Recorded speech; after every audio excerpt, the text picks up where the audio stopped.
Rimi blogs, আমি ঢাকা থেকে বলছি। আসসালামু আলাইকুম সবাইকে, কেমন আছেন? আশা করি সবাই ভালো আছেন, আমরাও ভালো আছি। যে যেখান থেকে আমার ভিডিওটা দেখছেন সবাই একটু করে লাইক দিবেন, লাইক দিয়ে জানাবেন কেমন হয়েছে ভিডিওটা। খারাপ হলেও বলবেন, খারাপ না হলেও বলবেন, কমেন্টের মাধ্যমে জানাই দিবেন। আর আমি সারাদিন কী কী কাজ করি আপনাদের সাথে শেয়ার করব। ফুল ভিডিওটা দেখতে থাকবেন, না টেনে কার কেমন লাগছে আপনারা আপনাদের মন্তব্য কমেন্টে জানাতে পারেন। আবার আসবো, সাথে থাকবেন। হ্যালো গাইস, দুপুরবেলা রান্নাবাড়া করবো। কাটাকাটি করে নিছি, কচুরমুখী নিয়ে আসছি, আর এগুলো হলো পাট শাক নিয়ে আসছি। পাট শাক কাইটে ধুয়ে এই জায়গায় পরিষ্কার করে রাখছি। আর এই জায়গায় ইলিশ মাছ কাইটে নিছি, ইলিশ মাছের লেজা ভর্তা করব, আর মাথা দিয়ে কচুরমুখী রান্না করব, আর যেগুলো টুকরো ওইগুলো ভাজা করব। আর ভাত বসাই দিছি এখানে, এগুলো হইতে থাকুক। ইলিশ মাছ, পাট শাক, কচুরমুখী এগুলো আজকে রান্না করব।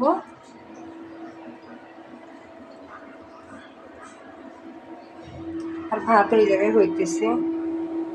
আর কারেন্টের চুলা রান্না বাড়া করবো, দেখতে থাকুন আপনারা। হ্যালো গাইস, আমার রিহানের মাথায় না আমরা একটা তেল মালিশ করে দিব, আপনারা দেখতে থাকুন। আমার বাবার মাথা প্যারাশুট নারিকেল তেল দিয়ে দিচ্ছি। হ্যাঁ বাবা, তারপরে দোকান থেকে শ্যাম্পু হয় না, শ্যাম্পু করে দিবো, তাহলে তোমার মাথার নোংরাগুলো আছে না, ময়লাগুলা, কুপসিগুলা, ওইগুলো চলে যাবে। আর যদি ঘুমো থাকে না, তোমার ঘুম পাইতেছে, রিহানে মালিশ করে দিতেছে, রিহানে না ঘুম। হ্যাঁ বাবা, পিছন একটু দিয়ে দিই।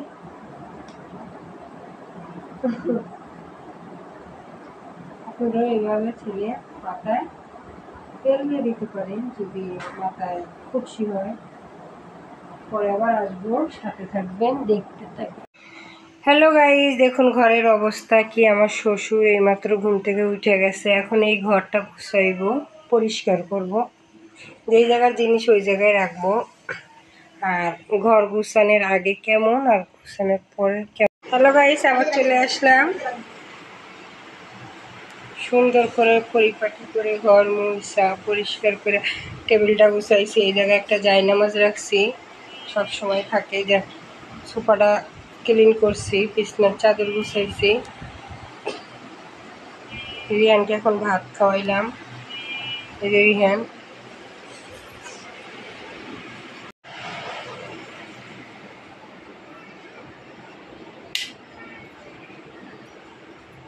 আমাদের ঘরটাও গুছাইছি, আমাদের বেডরুমটাও গুছাইছি, পরিপাটি করে রাখছি সুন্দর করে, যেভাবে গুছানোর দরকার। একটা বাঙালির ঘর ওইভাবেই গুছানো হয়েছে। আপনাদের কাছে কেমন লাগছে জানাইবেন।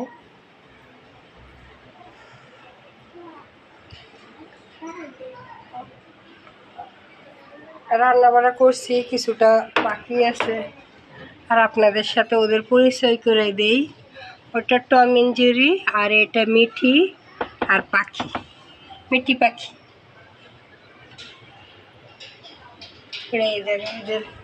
এদেরও খাওয়া দাওয়া হয়েছে, এই কারণে ওরা চুপচাপ বসে আছে। ঘরগুলো মুছতেছি, ওই 2 রুম তো দেখাইলাম, ওই 2 রুম মোছা শেষ। এখন ডাইনিং হলটা মুছতেছি। 3টাই বেড বকে গেলে, ডাইনিং রুম, 2টা বেডরুম।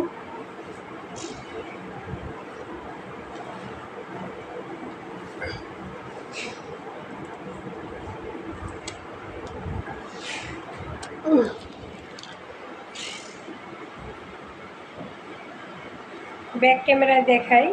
আসসালামু আলাইকুম, কেমন আছেন? আশা করি সবাই ভালো আছেন, আমরাও ভালো আছি।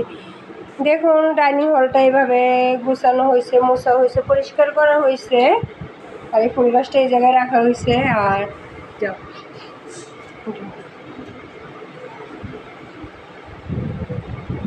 এইভাবে রাখানো হয়েছে সব। আর যে আমার শ্বশুর শ্বশুরের ঘরটাও গোছানোই ছিল। আমার বাচ্চা এসা খেলা সব উলট পালট করে দিছে। বাচ্চাদের ঘর সবাই জানেন, এই ঘরে এখন খেললো, এখন ও একটু নিচে গেছে। আর আমাদের বেডরুমটা একটু শেয়ার করি। এই যে এইভাবে রাখছি, এইভাবে গোছানো হয়েছে। আর আমার বাচ্চার জন্য যে একটা টেবিল নিয়ে আসছি, টেবিলটা এখন এই জায়গায় সেট করছি, এই জায়গায় বসে বসে ও লেখে।